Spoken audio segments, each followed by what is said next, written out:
Thank you. Thank you all for being here. I know we have only a short period of time, so we're going to try to squeeze in as much as we can about ALA's story and your vision for the future of ALA.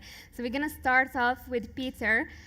So Peter, a lot of people know you as one of the founders, but very few know that the idea of ALA was born in your couch back in Nigeria. Can you tell us a little bit about how the conversation around ALA started, and how does it feel to see where ALA is today? Yeah, let me start by saying that it's of course absolutely overwhelming to sit here today, and I hope the microphone stays on. To see all of you, to see through the school, it's really hard to believe that this has come true. Now, let me go back a bit into the origin, really, of the idea. When I think about the idea of ALA, I go back to, I think, 2000, and I had just transferred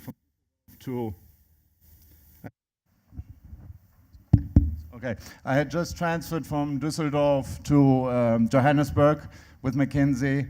I was new in the office there, but enjoyed the work. Africa was totally new to me. And a couple of months later, all suddenly I see a new face in the office just next to me, and that's Fred. Fred, a young business analyst from Ghana, had joined McKinsey, and we quickly became friends. We also then volunteered for any project that was outside of South Africa. That McKinsey had the first projects outside of Africa, so we went to Ghana, to Tanzania, Kenya, and Nigeria. There also Acha joined us for work there, and that's how we really got to know. In any case, we were split. Acha went back on another project. Fred went to business school to Stanford, whereas I stayed in Nigeria, oddly enough, which was really caused by Hakeem Belosagi, who will be the keynote speaker in a couple of minutes. You see, it's all intertwined. Fred came back for the summer in between the 2 years of his business school. And so there we were, both of us, sitting in Nigeria in my apartment and running through business ideas. You know, we're both very curious, and Fred is extraordinarily entrepreneurial. We had always had an idea to follow Acha, who, if I may say so, used to be a co-owner of a nightclub in Johannesburg. Yes, and so our first idea was really to top that a bit, you know, with a chain of nightclubs. But you know, eventually the discussions grew more mature, you know, and so we thought about a card system, you know, electronic card system. Nigeria had gone through technological change; it was just the right time, you know. We were thinking about an airline, lots of ideas. But then all suddenly Fred brought up, and it must have been due to his mother, who has been a teacher, you know, all her life long, this idea about a school for gifted kids who face access problems. And at that point, it's really striking, the search was over. At that point, we felt, yeah, whoa, you know, whoa, I mean, this is big, you know, it's much more than anything that we thought of. I mean, you immediately, many things come together, the multiplier effect that you could create if you just every year bring 50, 100 students into an organization and help them complete the educational cycle. And I think we were both stung by it and decided to pull out our laptops, and we started writing down a business plan. And really that's what we did the 3-4 nights after, and there was no debate ever about any other idea. Now, fair to say we were completely naive and got it all wrong. You know, we still thought about a for-profit at the time, not really realizing that one needs a lot of scholarships, you know, to bring in kids with access gaps into the education system. But all these things came around later. I think the idea was there. The genie was out of the bottle, and it was just too good to be true. And so there was never any doubt about it. And if I also reflect today on where we are, it's really two things that stand out. One is that the idea has stood the test of time. I mean, the idea has been able to rally again and again people to this cause, you know, and that's why we're all sitting here. The second thing is, of course, also that, I mean, without the right people to bring an idea to fruition, nothing would have happened. And I mean, that's really to Chris and Fred, you know, who effectively dedicated their life to this. So in that sense, I think Acha and I were very fortunate, you know, that we had the two of them. Thank you. Thanks for sharing that. Thank you. So Acha, you're not only one of the founders, but you also wear different hats. And you've worked with organizations across all the continents. So why ALA? Why ALA is relevant today? And will ALA be relevant in 10, 20 years? Actually, before I answer that question, I wanted to build a bit on what Peter said, because so I came to Nigeria that summer and sat on the same couch, and we talked about the idea for the first time. And Fred was still at business school, so the idea was, okay, go back to business school for your second year. But when Mackenzie had paid for his business school, so we had paid $120,000 for Fred to go to Stanford, and in exchange, he was supposed to come back to Mackenzie for 2 years. And so the agreement was, go write the business case, then, you know, let's shelve it, come back to Mackenzie for 2 years, pay off your debt, and then go and, you know, we'll go and do the school. And I was actually the partner in charge of recruiting for Mackenzie, so my job was to encourage Fred to come back to Mackenzie. And I remember vividly, it was a Sunday and I was in my kitchen in Parkhurst, and Fred calls, and he's like, I'm not coming back. And I was like, so how are you going to pay out $120,000? And he said he had no idea. And so I tried to convince him to come back, but anyhow, he decided not to come back to go follow his passion. Then I think Fred Swaniker, who's here, helped him pay off part of that loan. And then there was $10,000 left, right? There was $10,000 left. And there was a guy who ran the office at the time called Tilo, who barged into my office one day. He's like, oh, do you know this guy, Fred Swaniker? He owes us money. Where can I find him? And I was like, let me look for him. He was sleeping in my spare bedroom. I was like, let me look for him, and I'll come back to you.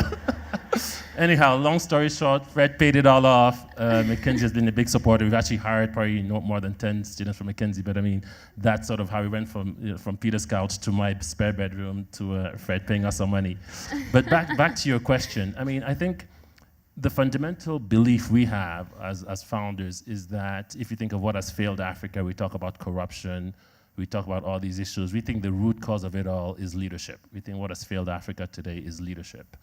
And we always think about, you know, 3 generations of leaders. We always said there's a generation of leaders who brought us independence, and the Julius Nyerere's, we read a case yesterday, Kwame Nkrumah's of the world. The second generation who destroyed everything, right? We don't need to talk about those, we know who they are.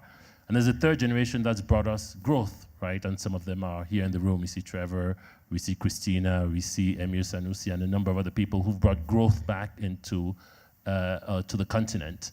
And we believe that the role of our generation is to bring prosperity, right? So that's how we think about it. But we said, how do we then get these leaders, right, to help us make that happen? And we thought you could be lucky, and you have some leaders emerge, and if you're lucky, and especially in a continent like in Africa where we don't have strong institutions, the impact of one leader is hugely important, right? For the positive or for the negative. But we fundamentally believe that the future of Africa is too important to leave the emergence of good leaders to chance, right? And so we then set out to figure out how to create these leaders that the continent needs. And that's how, you know, this all started. And we're very excited to, you know, have created 1,000 leaders and be well on our way to create 6,000. And we fundamentally believe that through this and through some other institutions that we're involved in, this will really transform the continent, and it's what's needed. But that's really what it's all about. Thank you. Thanks for believing in the idea. So Fred, I remember back in the days when I was in campus, it was really hard to see you around. So I guess on that context of hustling for money. And there was also, I mean, there were tough times when we had to run to the dining hall to make sure we get food before it runs out. So there were really tough times. And now that I look around campus, the place looks amazing. The dorms, oh my God. I mean, this place has changed. So can you tell us a little bit about the tough times, and I mean, you've went through it, and ALA as an institution also withstood all the storms. So how do you see ALA as an institution, and also as the vision for Africa? How did all these challenges shape the future? Yeah, so there definitely were a lot of tough times. For every year, we would begin the academic year, and we would only have visibility of funding for about 1 month. And we had 12 months to go. Mm-hmm. So that meant, like you said, lots of hustling, going around asking for money. And I remember one time when we were about to run out of money on Monday. And Friday, literally, we needed to come up with 5 million rand by Monday, and it was Friday. So I started working with time zones. So I'm like, okay, who hasn't woken up yet? California is furthest. So I started contacting people in California, getting them, reaching out to different people. Called everyone I knew over that weekend in Joburg, went to see different people. And by Monday morning, we had 5 million rand.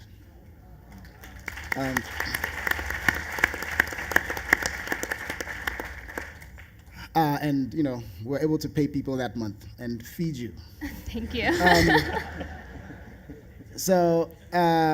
But I think so. And there are many stories like that where it seemed like this whole thing was going to crash and burn and stop. But I think that to ask the question, how did ALA and the vision get stronger as a result of all these challenges? I'd say 3 things. Firstly, each challenge came with it a lesson.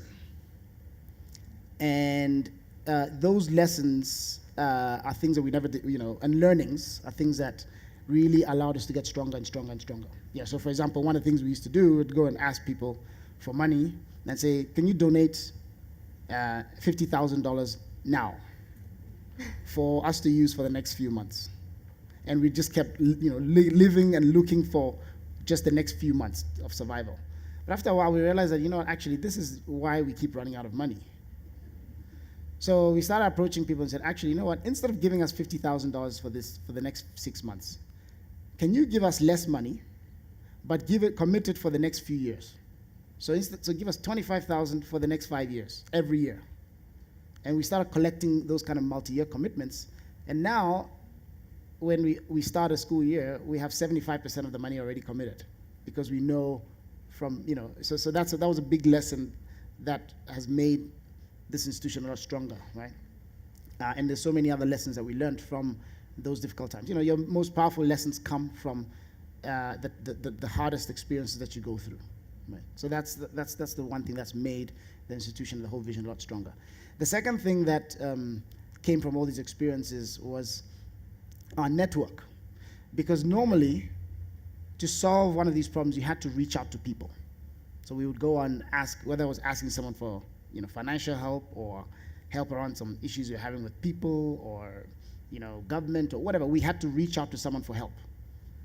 And so what that did is it enabled us to build a really huge network, a very powerful network, and many people who are here today are people that we reached out to during those tough times. And the ideas that they brought to the table, the networks that they brought to the table, is really what is one of the most powerful foundations of ALA today. And that came from the difficult times. And as the members of our network saw us come out of those difficult times, they became stronger and stronger supporters of ours, because they realized, okay, these guys can figure these things out. And then the final thing that these experiences brought to the table is it really enabled us to become tougher, right? To become stronger as individuals. Because doing something like ALA and driving anything, any major social change in the world is hard, right? So there's this book, The Hard Thing About Hard Things, is that they're hard. And each time we went through a difficult challenge, we built our muscle. And so over time, more and more things came, and we just were not fazed by them, because when you're going through those difficult times, you need to remain calm and not panic, so that you can actually make good decisions. And so those are the things that really have made us, I think, a lot more resilient as an organization, and I think also will allow this institution to keep going through those tough times, because you've built the muscle of dealing with tough things. Thanks. And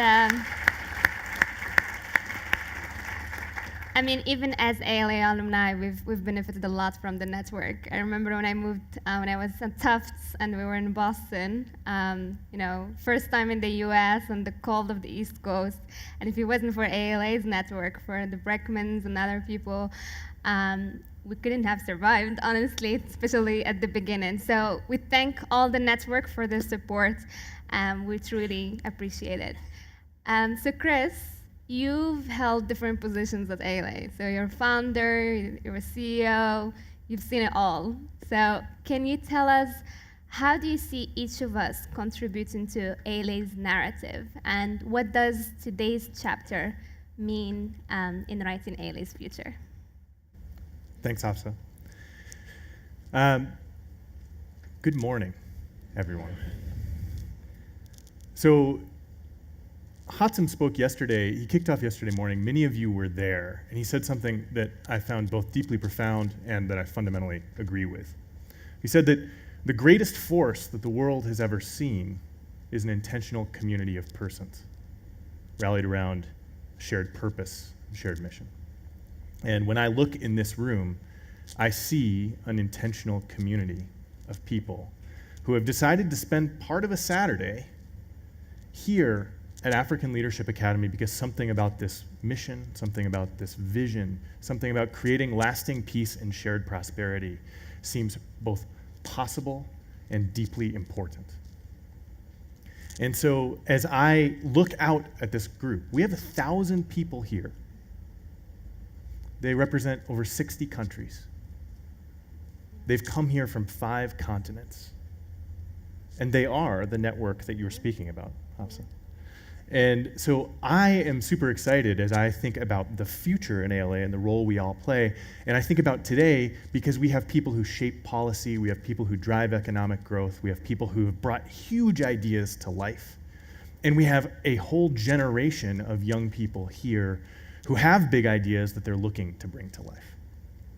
So to the students first, I hope that today, and interacting with some of the people who are on this campus, redoubles your resolve to do hard things.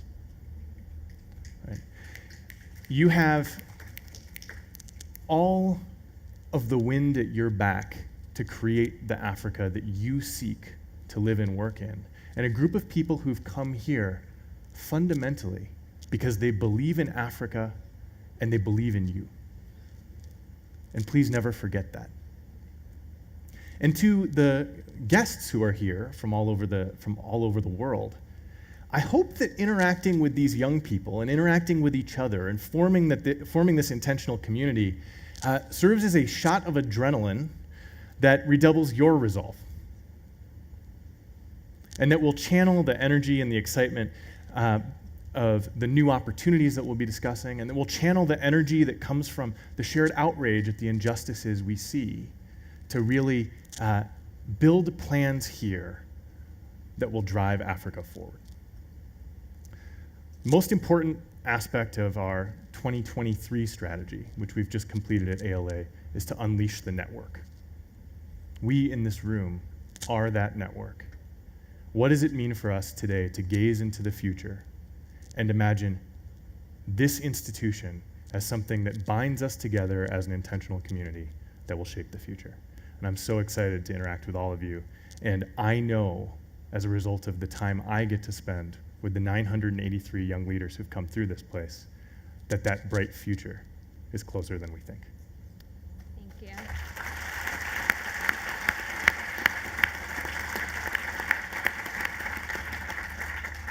Thanks to our founders for sharing your ALA story and your vision for the school. We're really excited about the future. And I really, really thank you personally for dreaming big and believing in your dream and making it happen. because it truly changed my life and the life of many people. So thank you, and back to Akan. Remain on stage, please. We have a little surprise for you. So earlier this year, a group of faculty, students, and alumni came together and said, how can we honor you? How can we show you that we care about the work you do, that we understand the grit, the passion, the resolve, the time and effort it takes to run this community? And we decided that we were going to handpick certain alums to send in handwritten letters from wherever they are in the world by courier, so they could be here today for the Decennial, and so we could present them to you. So I would now, on behalf of our community, we present to you our Decennial gift.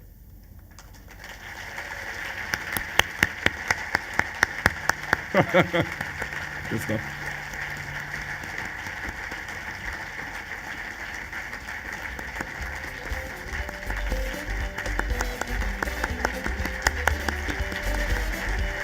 Maybe come to the center for a quick picture.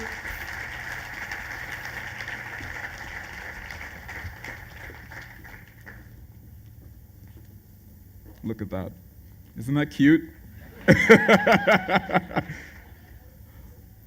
Wow. Oh. That is really sweet. A round of applause for our founders.